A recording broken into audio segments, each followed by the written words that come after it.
नमस्कार विद्यार्थी मित्रांनो, मी श्री शहाजी येडे सर तुमचं श्री टकले पाटील क्लासेस सेक्रापूरमध्ये स्वागत करत आहे. आज आपण इयत्ता 4थी आणि 7वी स्कॉलरशिप परीक्षा यासाठी घटक क्रमांक 1 संख्याज्ञान उपघटक समसंख्या हा घटक या ठिकाणी अभ्यासणार आहोत. आजचा घटक आहे एक संख्याज्ञान, उपघटक एक, त्याच्यातला आपण एक पार्ट केलाय समसंख्या. त्याला इव्हेंट नंबर्स बोललं जातं. काय बोललं जातं? Event numbers. आता समसंख्येची व्याख्या काय आहे बघा. पहिला पॉईंट तुमचा काय आहे? समसंख्या आहे. आता या समसंख्येची व्याख्या आपल्याला पाहिजे. ज्या संख्येच्या एकक स्थानी 0, 2, 4, 6, 8 हे अंक येतात. म्हणजे तुम्हाला 2 अंकी संख्या दिली, 3 अंकी संख्या दिली, 4 अंकी संख्या दिली, 5 अंकी संख्या दिली, 6 अंकी संख्या दिली, तर त्या संख्येच्या एकक स्थानी फक्त काय पाहिजे आपल्याला? 0, 2, 4, 6, 8 हे अंक आहेत की नाही. असतील तर तिला डायरेक्ट काय म्हणायचं? समसंख्या. अंक असतात त्यांना समसंख्या म्हणतात. उदाहरणार्थ 346, 3890. हे बघा, इथं 6 आहे, इथं 0 आहे, इथं 2 आहे. 412 या संख्येच्या एकक स्थानी 2 आहे. 144 या संख्येच्या एकक स्थानी कोण आहे? 4 आहे. इकडं 188 या संख्येच्या एकक स्थानी कोण आहे? 8 आहे. याचा अर्थ या दिलेल्या सगळ्या संख्या कोणत्या आहेत? समसंख्या आहेत. आता या समसंख्येचे गुणधर्म काय आहे? प्रत्येक संख्या आणि त्या संख्येचा काय असतो? गुणधर्म असतो. जसं आपले स्वतःचे काय आहेत? काही गुणधर्म आहेत. काय गुणधर्म आहेत? काही कमी बोलतात, काही ज्यादा बोलतात, हे तुमचे गुणधर्म आहेत. तसे या समसंख्या आहेत आणि त्या समसंख्यांचे काय आहेत? गुणधर्म आहेत. कोणते ते आपल्याला पाहिजे. पहिला, सर्व समसंख्यांना 2 ने निश्चेष भाग जातो. कुणी भाग जातो? 2 न निश्चेष भाग जातो. अशा संख्यांना आपण काय म्हणायचं? समसंख्या. दुसरा गुणधर्म क्रमागत. बघा, क्रमागत समसंख्यांचा फरक हा कितीचा असतो? 2 चा असतो. क्रमागत येणाऱ्या संख्या ज्या आहेत त्या संख्यांमध्ये फरक 2 चा असतो. कोणत्याही नैसर्गिक संख्येची दुप्पट, बघा, कोणतीही नैसर्गिक संख्या दिली आणि त्याची जर दुप्पट करायची झाली तर ती दुप्पट केल्यानंतर आपल्याला समसंख्याच काय होते? मिळते. उदाहरणार्थ हे बघा, इथं तुम्हाला काय केले? सूत्र लिहून दिलेलं आहे. नैसर्गिक संख्या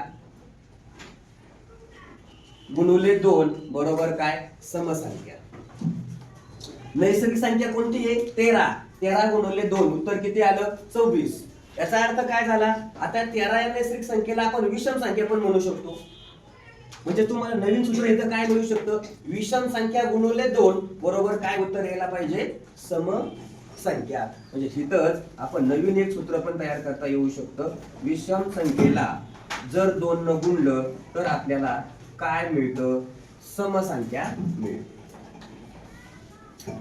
चौथा पॉइंट आहे बघा, 2 किंवा जास्त समसंख्यांची बेरीज. बघा, 2 किंवा जास्त समसंख्यांची बेरीज, गुणाकार आणि वजाबाकी ही सुद्धा काय येते? समसंख्याची येत असते. काय येते? समसंख्याची येत असते. उदाहरणार्थ बघा, इकडे दिलंय सम अधिक सम. काय? सम अधिक सम हे सूत्र आहे. सम अधिक सम बरोबर काय? सम. 2 अधिक 4 बरोबर किती? 6. असंच उदाहरण दिलं 10 अधिक 12 बरोबर किती? 22. 22 समसंख्या आहे, 10 पण समसंख्या आहे आणि 12 पण कोणती संख्या आहे? समसंख्या आहे. बरोबर. दुसरा, सम गुणिले सम बरोबर काय? सम. म्हणजे कोणत्याही 2 समसंख्यांचा गुणाकार काय येणार आहे? समसंख्याचे येईल. उदाहरणार्थ बघा, 6 गुणिले 4 बरोबर किती? 24. तिसरं, सम. हे बघा, इथं तुम्हाला सूत्र.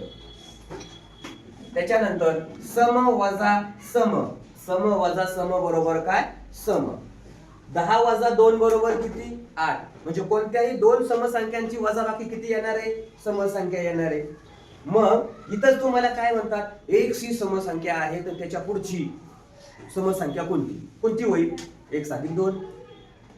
1 अधिक 2 होईल. पेपर मध्ये काय म्हणणार? तुम्हाला प्रश्न टाकतील, n ही समसंख्या असेल तर तिच्या पुढची क्रमाने येणारी समसंख्या कोणती असेल? n अधिक 2. कळलं? आता पाचवा आहे कोणत्याही समसंख्येत एक मिळविल्यास किंवा वजा केल्यास. बघा, कोणतीही समसंख्या घेतली तिच्यामध्ये एक मिळविला किंवा वजा केला तर विषम संख्या मिळते. कोणती संख्या मिळते? विषम संख्या. आता आपण हे गुणधर्म का लिहून घेतले त्याचं कारण आहे, तुम्हाला पेपर मध्ये काय केलं जातं, विधान दिलं जातं आणि कोणतं विधान बरोबर आहे असा प्रश्न टाकला जातो. कळलं? तुम्ही सगळे आता 7वीला आहेत आणि 7वीला या वर्षीपासून स्कॉलरशिपची परीक्षा आहे.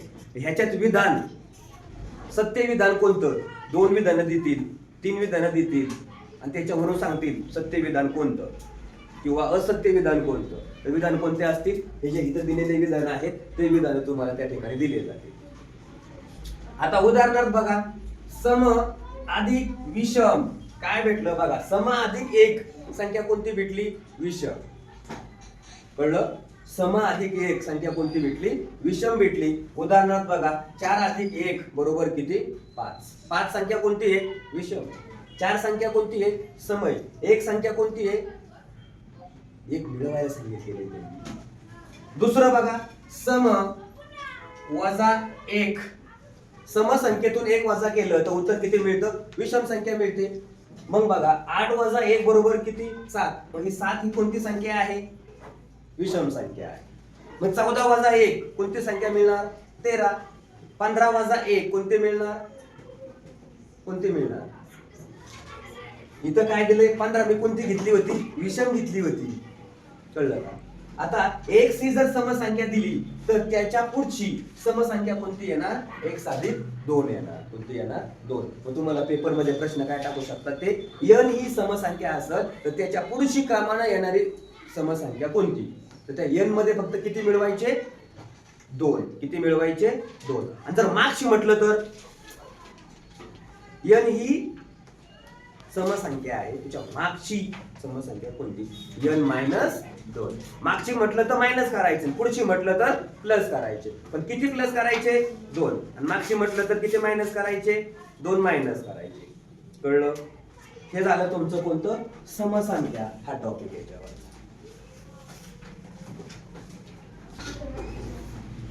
आता दुसरा घटक आहे संख्याज्ञान याच्यामधला, विषम संख्या. आता विषम संख्या जो घटक आहे त्याची व्याख्या अगोदर बघू आपण. बघा काय व्याख्या दिली, ज्या संख्येच्या एकक स्थानी 1, 3, 5, 7, 9 हे अंक असतात त्यांना विषम संख्या म्हणतात. म्हणजे अंक लक्षात ठेवायचे आपल्याला, 1, 3, 5, 7, 9 यांच्यापैकी कोणताही अंक आला तर त्या संख्येला आपण काय म्हणणार आहे, विषम संख्या म्हणणार आहोत. उदाहरणार्थ बघा, 385 एकक स्थानी 5 आहे, 249 एकक स्थानी 9 आहे, 343 एकक स्थानी 3 आहे, 143 एकक स्थानी किती आहे, 3. आणि म्हणून या संख्याला काय म्हणायचं, विषम संख्या म्हणायचं. आता विषम संख्येचे गुणधर्म काय आहेत बघा. पहिला, ज्या संख्येला 2 ने निश्चित भाग जात नाही, इथं काय आहे, नाही हा शब्द आलेला आहे. म्हणजे ज्या संख्येला 2 ने निश्चित भाग जात नाही तिला विषम संख्या म्हटलं जातं. दुसरा गुणधर्म, सम नसणाऱ्या संख्येला विषम संख्या म्हणतात. म्हणजे काहींना सवय असते, सम नाहीये त्यांना विषम संख्या म्हणायचं. म्हणजे असे गुणधर्म तुम्हाला काय केले जातात, पेपर मध्ये दिले जातात. तिसरा, क्रमाने लगत येणाऱ्या 2 विषम संख्यांमधील फरक किंवा अंतर हे 2 असते. म्हणजे 2चाच असतो. उदाहरणार्थ बघा, 67 आणि 69 या दोघांची वजाबाकी केली तर फरक कितीचा असणार, 2चाच फरक असेल यांच्यामध्ये. चौथा, विषम अधिक 1 बरोबर सम. म्हणजे कोणतीही विषम संख्या घेतली तिच्यामध्ये 1 मिळवला तर उत्तर किती येणार, सम येणार. उदाहरणार्थ बघा, विषम संख्या कोणती आहे, 13 अधिक 1 त्याच्यात मिळवलं, उत्तर किती आलं, 14 आलं. याच्यानंतर दुसरं घेतलं, विषम संख्या कोणती घेतली, 15. 15 वजा 1 किती उत्तर आलं, 14. कळलं? आता याच्यानंतर पाचवा गुणधर्म आहे, विषम संख्येला विषम संख्येने गुणले तर गुणाकार विषम संख्याच येते. बघा, विषम संख्येला विषम संख्येने गुणलं तर गुणाकार कोणता येतो, विषम संख्याच येते. उदाहरणार्थ 9 गुणिले 5 बरोबर किती, 45.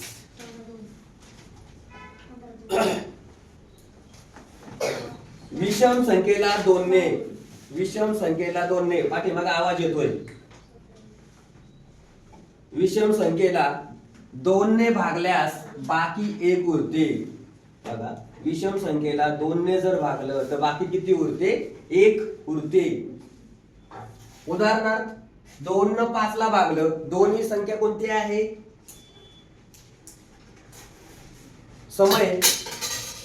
कोणाला भागायचंय? विषम संख्येला. विषम संख्या कोणती आहे? 5. मग या 2 न विषम संख्येला भागलं तर भागाकार झाला. किती आला भागाकार? 2. आणि बाकी किती राहिली? 1. हे डोक्यात ठेवायचं. आता 7वा आहे, समसंख्येत विषम संख्या मिळवली अथवा वजा केली तर उत्तर विषम संख्याच मिळते. कोणती संख्या मिळते? विषम संख्याच मिळते. उदाहरणार्थ बघा, 12 अधिक 13 23, 40 वजा 11 29. हा कितवा गुणधर्म आहे? 7वा गुणधर्म आहे. 8वा गुणधर्म, x ही एक विषम संख्या असेल तर खालील संख्या विषम संख्या काय होतात? मिळतात. कोणत्या आहेत त्या बघा, x अधिक 2, x वजा 2, x अधिक 10, 3x, 7x. म्हणजे कुठल्या संख्या घेतल्या तर आपल्याला काय होतात? त्या मिळतात. 9वा, 3 क्रमवार सम किंवा विषम संख्यामध्ये सर्वात मोठ्या व सर्वात लहान संख्या यामध्ये 4 चा फरक असतो. कितीचा फरक असतो? 4 चा फरक असतो. 10वा आहे, एखाद्या समसंख्येला विषम संख्येने भागल्यास व निश्चित भाग जात असल्यास येणारा भागाकार ही कोणती संख्या असते? समसंख्या असते. म्हणजे भागाकार पूर्ण गेला पाहिजे, म्हणजे निश्चित भाग गेला पाहिजे. उदाहरणार्थ बघा, 14 भागिले 7 भागाकार गेला, उत्तर किती आलं? 2. म्हणजे 14 ही समसंख्या आहे, 7 ही विषम संख्या आहे. म्हणजे समसंख्येला विषम संख्येने भागलं तर उत्तर किती येतं? समसंख्या येते. दुसरा, विषम अधिक विषम बरोबर काय? सम. याचाच अर्थ 3 अधिक 1 बरोबर किती झाले? 4. म्हणजे कोणत्याही 2 विषम संख्यांची बेरीज केली तर ती बेरीज किती येते? समसंख्या येते. हे तुमचे झाले विषम संख्या आणि त्या विषम संख्यांचे काय झाले या ठिकाणी गुणधर्म आपण बघितलेले आहे. तिसरा घटक आहे उपघटक 1, संख्याज्ञान. याच्यामधला मूळ संख्या, त्याला प्राईम नंबर्स बोललं जातं. आता मूळ संख्या त्याची व्याख्या काय आहे बघा, ज्या संख्येस त्याच संख्येने व 1 ने भाग जातो त्या संख्येस मूळ संख्या म्हटलं जातं.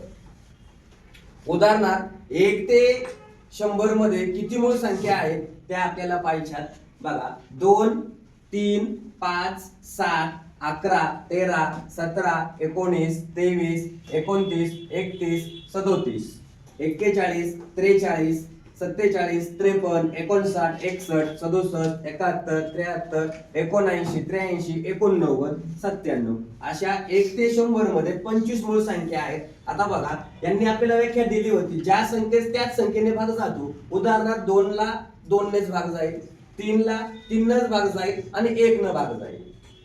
5 ला तीच संख्या म्हणजे 5 न भाग जाईल आणि 1 न पण तिला भाग जाईल. 7 ला त्याच संख्येनं आणि 1 न पण काय होणार? भाग जाणार. आणि म्हणून मूळ संख्येची व्याख्या आपल्याला या ठिकाणी पाहायला मिळते. आता मूळ संख्येचे गुणधर्म काय आहेत?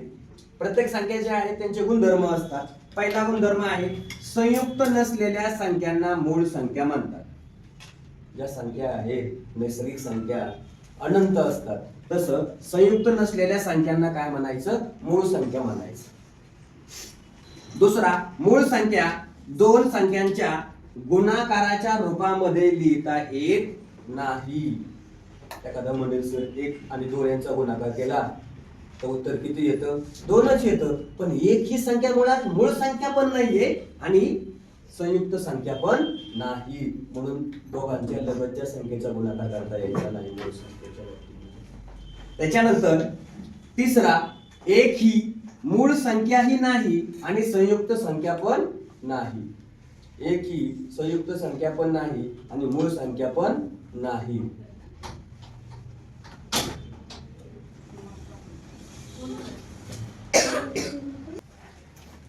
तिसरा गुणधर्म आपण पाहत होतो, 1 ही मूळ संख्याही नाही आणि संयुक्त संख्या पण नाही. चौथा गुणधर्म आहे, सर्वात लहान मूळ व समसंख्या 2 आहे. तुम्हाला याच्यावर विधान दिलं जातं पेपर मध्ये आणि विधान कोणतं सत्य आहे किंवा कोणतं असत्य आहे हे ओळखा. मग सर्वात लहान मूळ आणि समसंख्या असणारी कोणती संख्या आहे 2. 5वा गुणधर्म मूळ संख्या अनंत आहे. मूळ संख्या किती आहे अनंत आहे. म्हणजे आपण नैसर्गिक संख्या अनंत आहेत 1 ते डॅश डॅश इन्फिनिटी अनंत म्हणतो, तशा या मूळ संख्या सुद्धा काय आहेत इन्फिनिटी आहेत अनंत आहेत. आता इथं स्टार करून एक वाक्य दिलंय 401 ते 500 मध्ये एकूण मूळ संख्या किती आहेत 17 आहे. आता 1 ते 500 पर्यंत एकूण मूळ संख्या किती आहेत 95 आहेत. ते आहेत 95. 6वा गुणधर्म 1 ते 100 पर्यंत एकूण मूळ संख्या 25 आहे. किती आहेत एकूण मूळ संख्या 25 आहेत की ज्या तुम्हाला या ठिकाणी दिलेल्या आहेत. 7वा 1 ते 100 पर्यंत एकूण मूळ संख्यांची बेरीज बघा इथं हे महत्वाचं वाक्य आहे किती आहे 1060. हे पेपर मध्ये टाकलं जातं उदाहरण. मग तुम्हाला सत्य मध्ये काय टाकतील बघा. पहिलं 1 सर्वात लहान आणि मूळ समसंख्या 2 आहे. दुसरं 1 ते 100 पर्यंत एकूण मूळ संख्या 25 आहेत. तिसरं 1 ते 100 पर्यंत एकूण मूळ संख्यांची बेरीज 1060 आहे. आणि चौथा पर्याय तुम्हाला असेल 1 ते 500 पर्यंत 100 मूळ संख्या आहेत. दिलेल्या चारही विधानामधून असत्य विधान कोणतं असा प्रश्न पेपर मध्ये टाकला जातो. मग 1 ते 500 पर्यंत एकूण मूळ संख्या 95 आहेत, पण पेपर मध्ये काय सांगितलं उदाहरण मी तुम्हाला 100 आहे म्हणजे ते चुकीचं आहे, म्हणजे ते असत्य. बघा 1 ते 50 पर्यंत एकूण मूळ संख्या 15 आहे. 1 ते 50 पर्यंत असणाऱ्या सर्व मूळ संख्यांची बेरीज 328 आहे.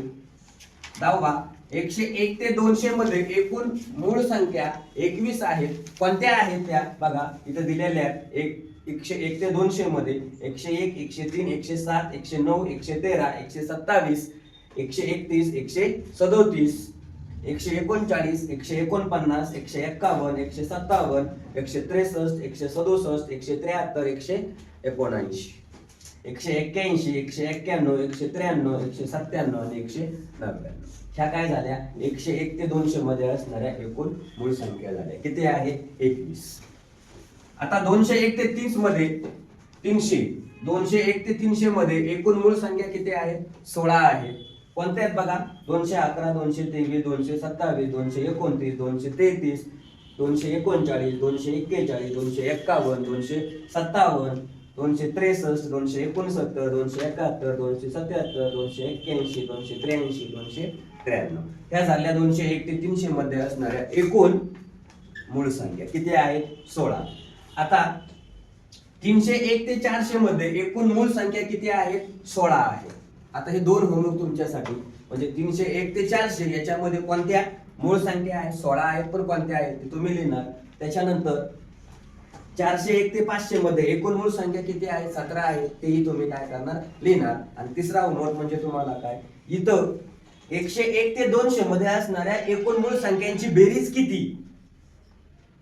201 ते 300 मध्ये असणाऱ्या एकूण मूळ संख्यांची बेरीज किती. आणि पुढचा प्रश्न 301 ते 400 मध्ये असणाऱ्या एकूण मूळ संख्यांची बेरीज किती. म्हणजे एकदा का हे प्रश्न तयार करून ठेवले तर पेपर मध्ये आल्यानंतर आपल्याला त्या मूळ संख्या लिहायची गरज पडत नाही. म्हणजे तुमच्या काय होऊन जातात एकदाच पाठ होऊन जातात. म्हणून वर्किंग करायचं पण कसं करायचं स्मार्ट. डॉन्की वर्किंग करायचं नाही, स्मार्ट वर्किंग करायचं.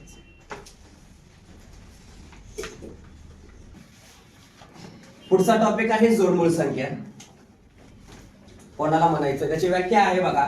दोन मूळ संख्यांच्या दरम्यान फक्त एकच संयुक्त संख्या येते. कोणती संख्या येते संयुक्त संख्या येते.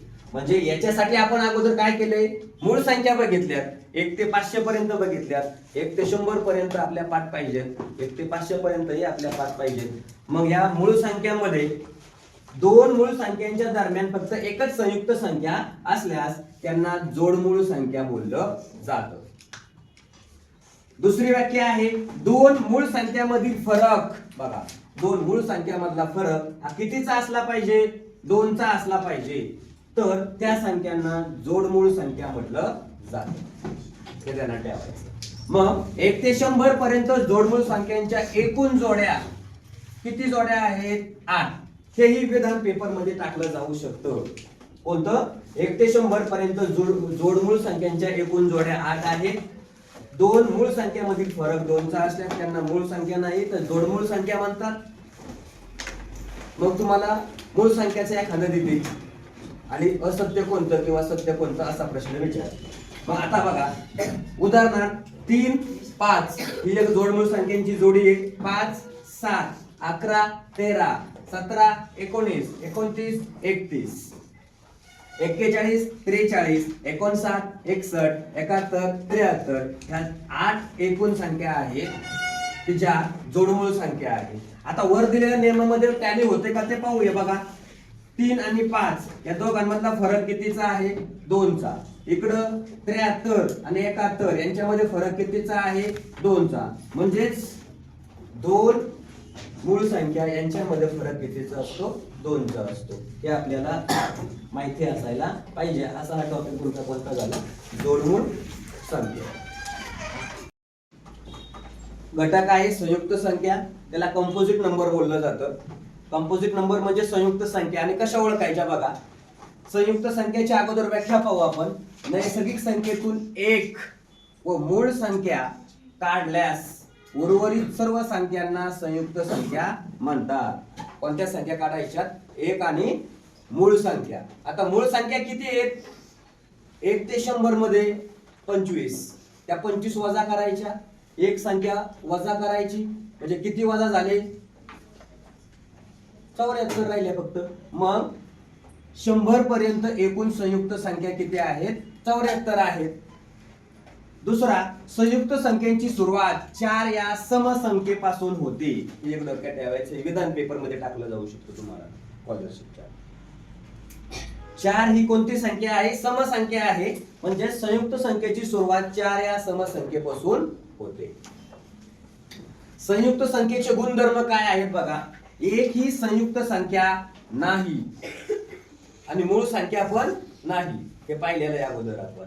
एक ही संयुक्त संख्या पण नाही आणि मूळ संख्या पण नाही. दोन किंवा अधिक संख्यांच्या गुणाकाराने बघा 2 किंवा अधिक संख्यांच्या गुणाकाराने सुद्धा संयुक्त संख्या बनते तयार होते. सर्वात लहान संयुक्त संख्या 4 आहे.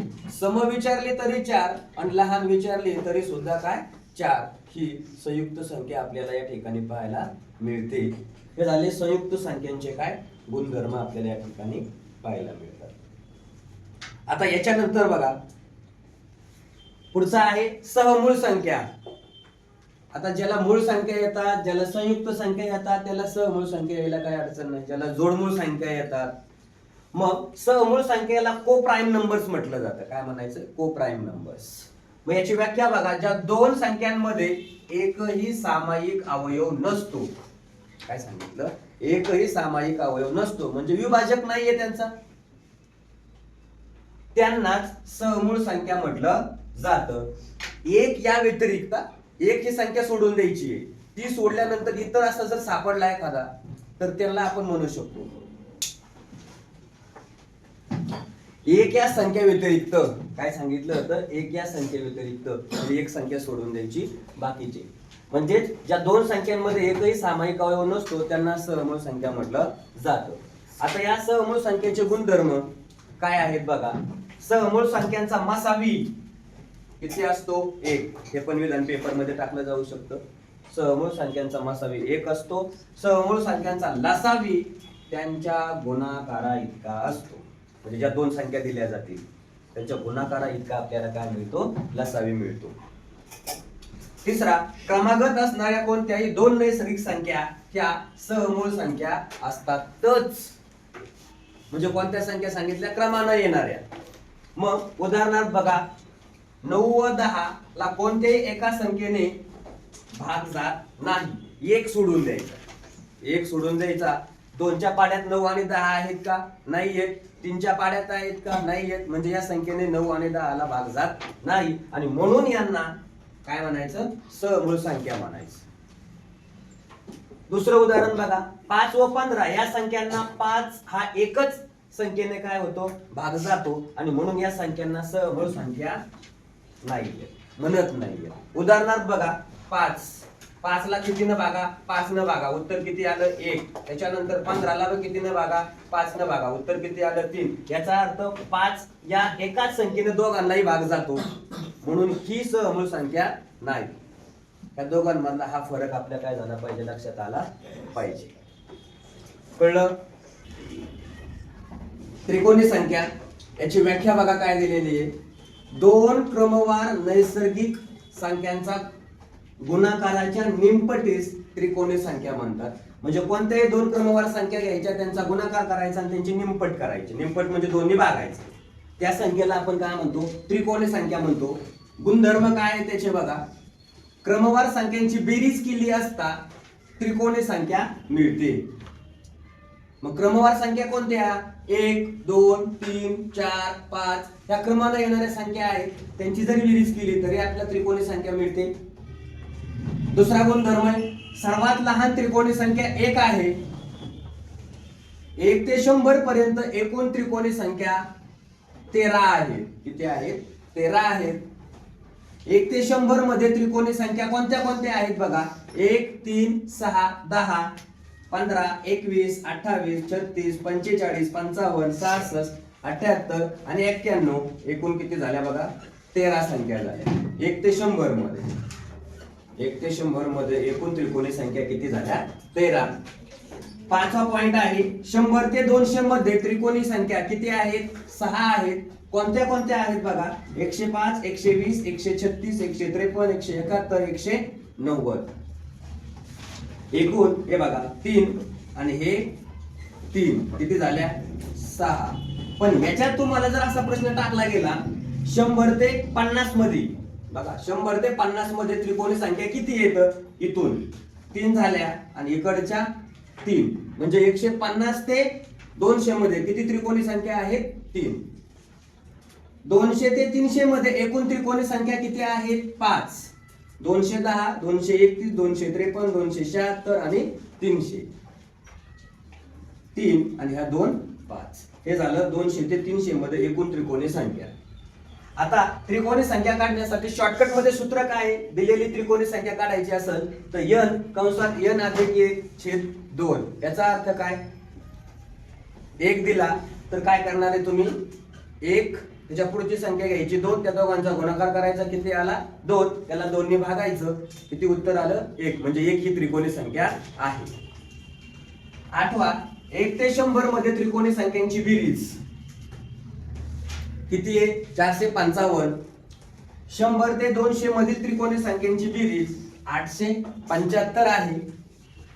10वा पॉइंट आहे, 200 ते 300 मधील त्रिकोणी संख्यांची बेरीज 1270 आहे. आता इथं काही पॅटर्न दिलाय बघा. 1, 2 म्हणजे त्रिकोणी संख्यांनी जर एकत्रित केल्या तर त्यांच्यापासून आपल्याला त्रिकोण तयार करता येईल, म्हणून त्यांना त्रिकोणी संख्या म्हणतो आपण. मग बघा 1 अधिक 2 3 क्रमाने आल्यात, त्यांची बेरीज केली तर त्रिकोणी संख्या मिळते. 1 2 3 बेरीज केली 6 झाले. असंच एक उदाहरण आणखीन घेतलं. 1 2 3 अधिक 4 यांची बेरीज केली किती झाले? 10. मग आता हे 10 त्रिकोणी संख्या काय आहेत का? आहेत. कळलं? म्हणजे त्रिकोणी संख्या काढायच्या ह्या सुद्धा काय आहेत? ट्रिक्स आहेत. इथं सूत्र दिलंय, या पद्धतीने कोणत्याही पद्धतीने आपण काय करू शकतो? सोडवू शकतो.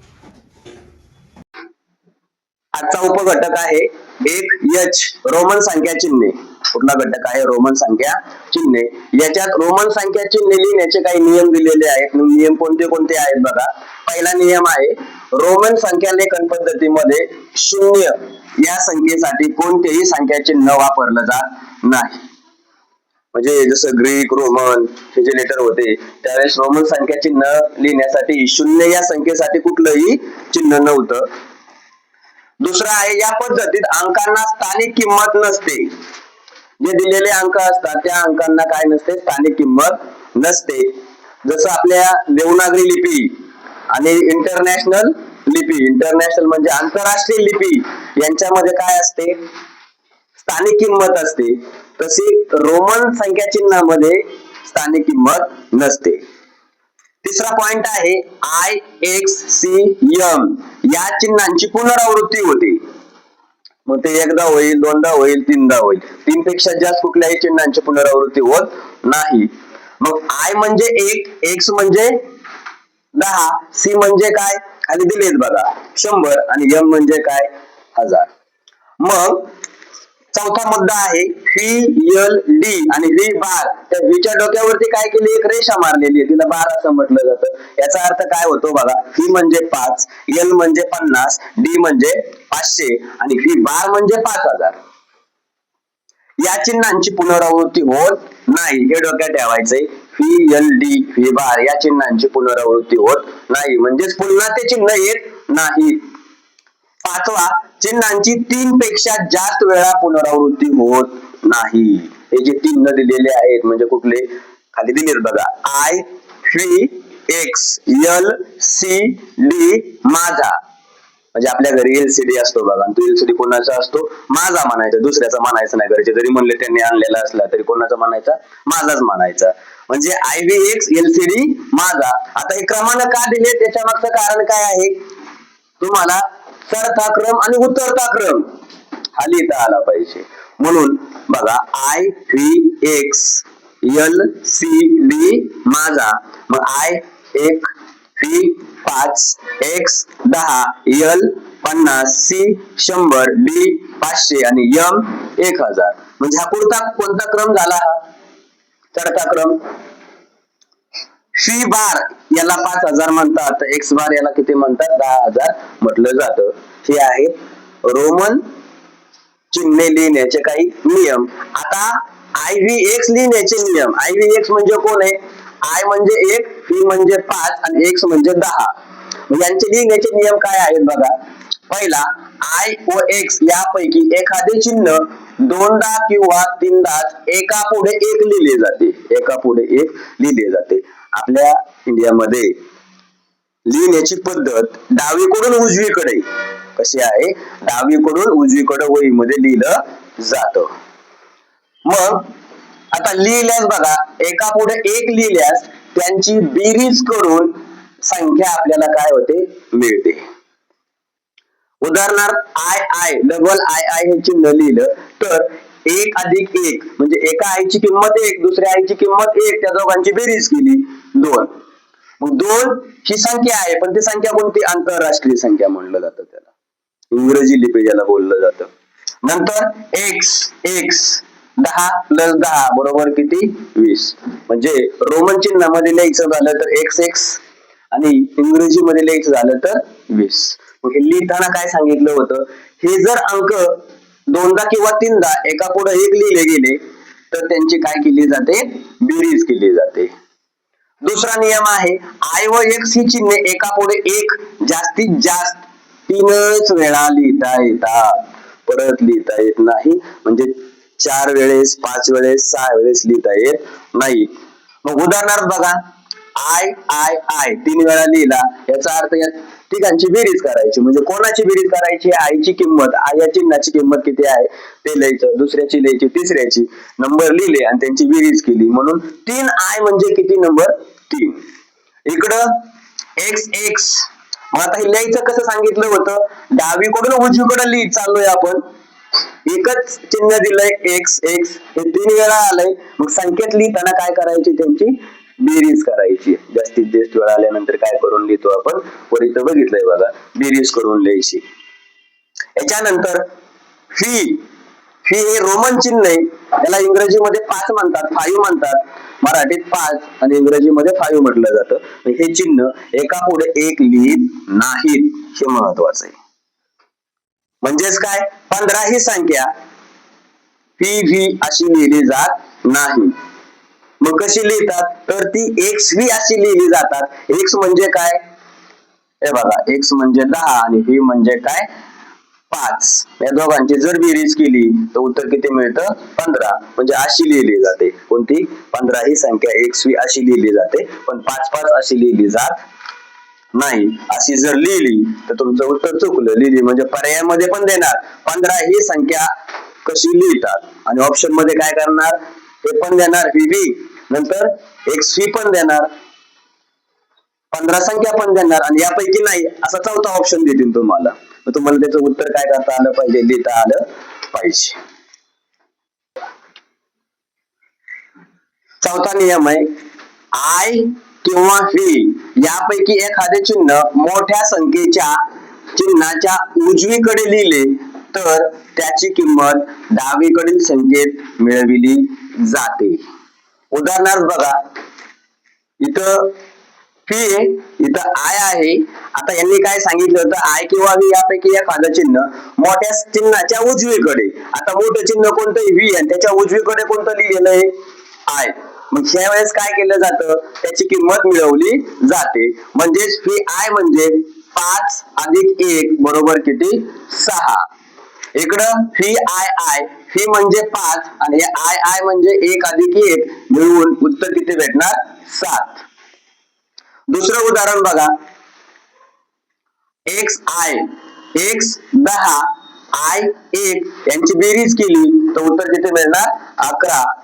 याच्यानंतर x व्ही, x म्हणजे 10, त्याच्या पुढची उजवीकडची संख्या कोणती, 5, या दोघांची बेरीज केली तर उत्तर किती भेटणार, 15. तिसरं 5वं उदाहरण बघा, x आय आय, x ची किंमत यांची बेरीज केली उत्तर किती मिळणार, 12. म्हणजे नियम काय सांगतो चौथा, आय किंवा व्ही यापैकी एखादे चिन्ह मोठ्या चिन्हाच्या उजवीकडे जर लिहिलं गेलं, म्हणजे आय किंवा व्ही यापैकी कोणतंही असेल तर काय केलं जातं, त्यांची बेरीज केली जाते. याच्यानंतर 5वा, आय हे चिन्ह व्ही किंवा एक्स च्या डावीकडे लिहिले तर त्याची किंमत मोठ्या संख्येतून वजा करावी लागते. मोठ्या संख्येतून काय करायची असते, वजा करायची असते. उदाहरणार्थ आय व्ही. आता बघा, आय आणि व्ही, व्ही मोठी संख्या आहे म्हणजे मोठं चिन्ह आहे आणि त्याच्या डावीकडचे चिन्ह कोणतं आहे, आय, हे लहान आहे आणि म्हणून काय करायची, यांची वजाबाकी, मोठ्या संख्येतून लहान वजा करायची. म्हणजे 5 वजा 1 किती भेटलं उत्तर, 4.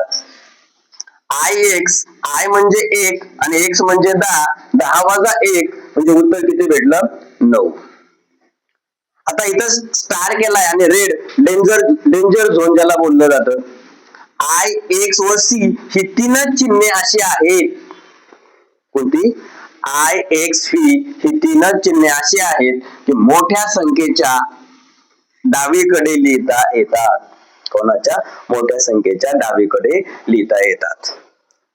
आता 8 ही संख्या आय आय एक्स अशी लिहिता येत नाही. म्हणजे असे फसवे प्रश्न तुम्हाला पेपर मध्ये काय केले जातात, टाकले जातात. मग ही कशी लिहिली जाऊ शकते, 8 ही संख्या 5 आय आय आणि आय रिपीट किती वेळा होतो, 3 पेक्षा जास्त वेळा रिपीट होत नाही ते चिन्ह, आणि म्हणून 8 ही संख्या रोमन मध्ये कशी लिहिली जाते, व्ही आय आय आय. आता 6वा नियम आहे बघा, 10च्या पुढील संख्या लिहिण्यासाठी प्रथम ती संख्या 10, 5, 1 अशा गटात विभागून वरील नियमानुसार लहान किंवा मोठे संख्या चिन्ह काय केले जाते, वापरले जाते. उदाहरणार्थ x X I I I. आता इथं काय झालंय, एक्स, एक्स म्हणजे एक्स ची किंमत किती आहे, 10, दुसऱ्या एक्स ची किंमत किती आहे, 10 आहे. यांची बेरीज करतोय आपण. आता आय 3 वेळा आलाय म्हणजे आय आय आय यांची बेरीज केली त्याचं उत्तर किती आलं, 23. म्हणजे 23 ही संख्या रोमन मध्ये x X I I I अशी लिहिली जाते. दुसरं एक्स आय व्ही, एक्स म्हणजे 10 प्लस आय व्ही म्हणजे किती आहे, 4. आता हे आय व्ही याचा 4 कसा आहे, आय डाव्या बाजूला लिहिलाय आणि डाव्या बाजूला लिहिताना काय करतो आपण, मोठ्या संख्येतून वजा करतो, ते येणार होतं इथं लिहिलं जातं. म्हणून याला काय म्हणायचं, 10 + 4 म्हणजे 14. दुसरं उदाहरण बघा, एक्स एक्स आय एक्स. आता इथं काय केलं, आय याच्या डावीकडे एक्स एक्स, उजवीकडे पण एक एक्स लिहिलाय, पण हा एक्स म्हणजे 10, हा एक्स म्हणजे 10 आणि आय एक्स म्हणजे कोणतं चिन्ह येणार, 9 येणार. आणि मग या दोघांची बेरीज केली, 10 + 10 + 9 बरोबर किती, 29. असे हे तुमचे रोमन संख्या चिन्ह लिहिण्याचे काय आहेत, नियम आहेत. हे नियम एकदा फिट झाले की उत्तर बरोबर काय होतात, मिळून जातात प्रश्नांची. व्हिडिओ जर तुम्हाला आवडला तर आपल्या मित्रांना शेअर करा, लाईक करा. धन्यवाद.